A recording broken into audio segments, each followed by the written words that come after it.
Francophoniquement vôtre de Jean-Pierre Makosso. Français, langue de l'oralité, lu par Moine Mamoukaï. Bon, voilà, j'arrivais en classe et là, l'instituteur que nous appelions à l'époque le maître ou monsieur me mettait devant tous les écoliers, ces bambins rieurs et moqueurs, pour réciter la grenouille qui se veut faire aussi grosse que le bœuf. Et je m'y mettais avec mime, gestes et grimaces pour épater mes petits camarades qui me regardaient avec leurs yeux bien ronds. Et puis, n'avais-je pas bien mangé au point de bien gonfler mon ventre? Une grenouille vit un bœuf qui lui sembla de belle taille, elle qui n'était pas grosse en tout comme un nœud, envieux s'étend et s'enfle et se travaille pour égaler l'animal en grosseur. Disons, regardez bien ma sœur, est-ce assez? Dites-moi, n'y suis-je point encore? Nenni, m'y voici donc, point du tout. M'y voilà! Vous n'en approchez point. La chétive pécore s'enfla si bien qu'elle creva. Le monde est bien plein de gens qui ne sont pas plus sages. Tout bourgeois veut bâtir comme les grands seigneurs. Tout petit prince a des ambassadeurs. Tout marquis veut avoir des pages. La Fontaine fable. Sans aucune honte. Et monsieur disait bravo. Et mes petits camarades applaudissaient avec leurs petites mains joyeuses. Et je partais m'asseoir plus héroïque que la grenouille qui voulait se faire aussi grosse que le bœuf. Et le maître disait encore, suivant, et les mains se tendaient vers lui, et les petites bouches s'ouvraient, et quelques langues aussi longues qu'une gorge sortaient de leur territoire, s'enroulaient et se glissaient entre leurs dents pour crier « Moi, monsieur, moi, monsieur, moi, monsieur, moi, monsieur, moi, monsieur, moi, monsieur, moi, monsieur, moi, monsieur, moi, monsieur, moi, monsieur, moi, monsieur » en claquant leurs petits doigts pour demander le tour magique d'une fable de La Fontaine. Et le maître indexait « À toi le tour » en désignant un autre gamin, et l'autre gamin se dirigeait vers le tableau noir. Le tableau était toujours noir. Nous pensions que c'était parce que nous étions noirs. Unique raison qui expliquerait la présence d'un tableau noir parmi nous. Sinon, non, un intrus l'appelions-nous. Il nous faisait peur, ce tableau noir, surtout lorsqu'il s'agissait des calculs. Je ne voyais que du noir, ou du feu, ou rien que du rouge, ou juste la craie blanche, ou rien du tout sur le tableau noir. Et les autres, pour se moquer de moi, riaient jaunes comme Popol et ses amis de table. Soyons francs, le français est ma matière favorite. Avec cette langue, mon visage s'éclaire, je vois la lumière. Surtout la récitation, j'en raffolais. Il y avait aussi la rédaction. Ah ça, j'illuminais. Tiens, par exemple, voilà que je m'en souviens. À propos de la rédaction, en voilà une très bonne. Écoute donc ça. Ce matin-là, nous lisons au tableau noir, rédaction, sujet, vous êtes attaqué par les abeilles, racontez.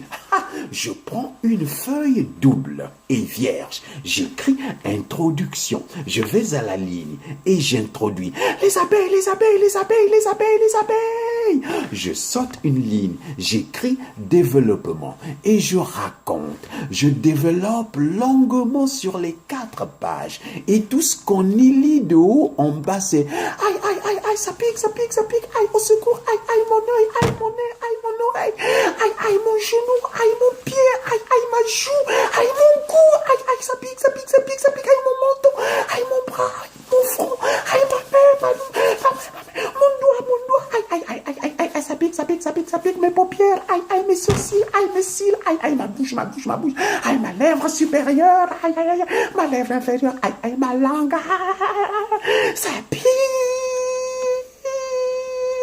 Et à la fin, une conclusion de 2 lignes. Je suis couvert de sable et de piqûres d'abeilles. Je suis mort, mais sain et sauf. Quelle journée horrible! Et ce matin-là, quel âge ai-je? J'ai le meilleur devoir de la classe. Monsieur me donne une note de 18/20. Il y avait aussi la dictée, oui, et la lecture, bien sûr. Oh, comme j'adorais tout ça.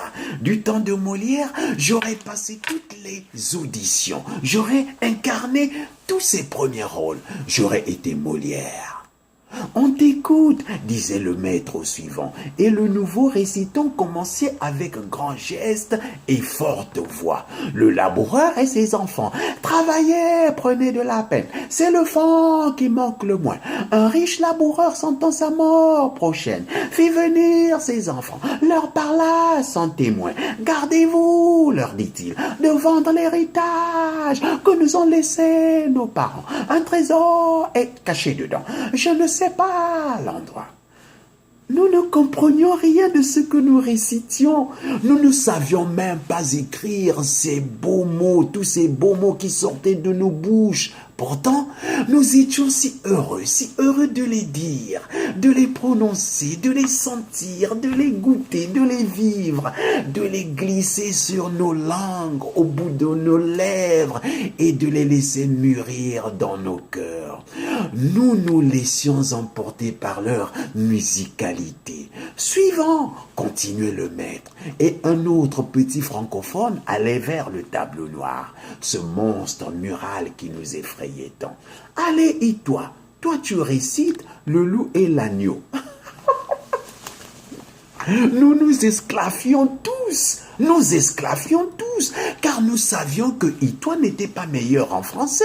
Cela lui donnait les maux de tête. Lui, c'était le calcul mental. À croire qu'il était un malade mental, il broyait les chiffres. Il adorait l'argent, le pauvre, sans s'en rendre compte que cela l'égarait de l'humanisme.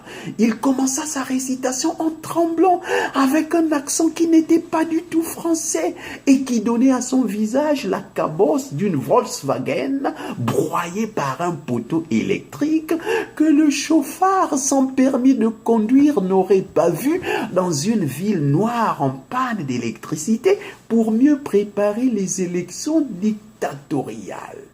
Il se tenait là, devant nous, défiguré, déjà en sueur, parfois faisant dans sa culotte. Oh, pauvre Itois,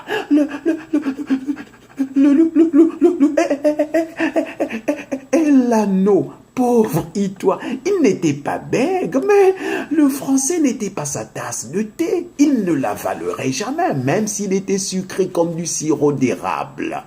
Monsieur l'envoya alors se mettre à genoux, là-bas au petit coin de la classe où il pleura, et ses larmes tombèrent comme une pluie, de nombreuses gouttes de pluie. Monsieur lui dit, tends la main. Le malchanceux garçon l'attendit, et monsieur tapa 10 gros coups de bâton sur sa main gauche et 10 autres gros coups de bâton sur sa main droite.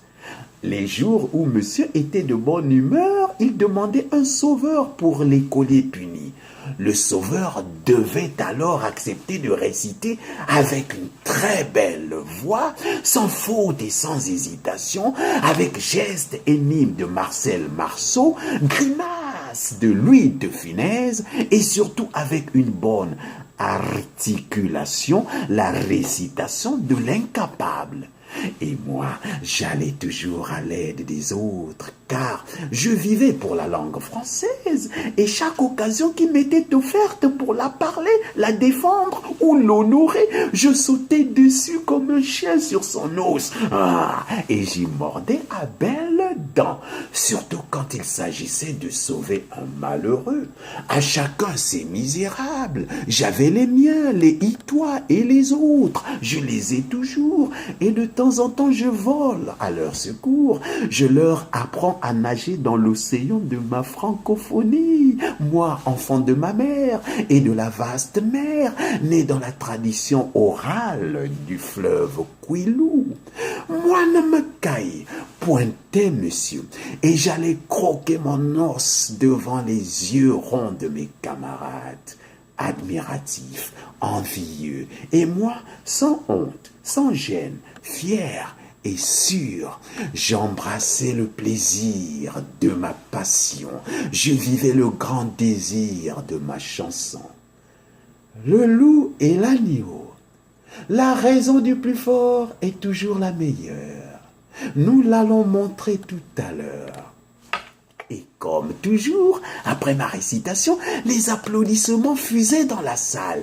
Et du coup, j'étais le héros qui sauvait toujours et toi et tous les siens.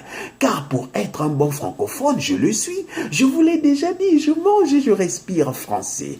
Et comme le dit le grand metteur en scène Tamokos à ses enfants, à ses étudiants, tout en tirant sur chaque mot et en les détachant des uns des autres, si on veut être un bon acteur de théâtre francophone, eh bien il faut avoir la discipline et la disponibilité de Molière, ce grand acteur français. Sinon, on se lasse, on se tasse, on se casse. Il faut bosser dur sur la diction, l'articulation, la ponctuation.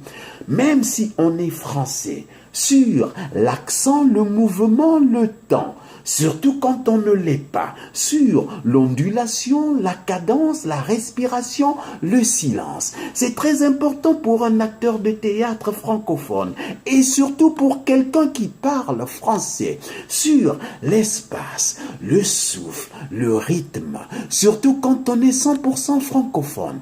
Enfin, bref, faire ressortir dans les textes français ce qui fait du français une langue élastique, artistique, diplomatique, politique, poétique, romantique, économique, écologique, ecclésiastique, exotique, touristique, médiatique, aristocratique, surtout téléphonique et villiphonique, pour régler les situations France-Afrique et lutter contre le français soviétique et britannique, faire valoir tous ces tics possibles, faire d'elle un dialecte d'Afrique, bien la parler pour toujours lui attribuer sa qualité francophonique de chef-d'œuvre. Et ça, je l'étais, moi. Très francophonique, bien qu'étant villiphonique. Et je le suis encore. Francophoniquement vôtre.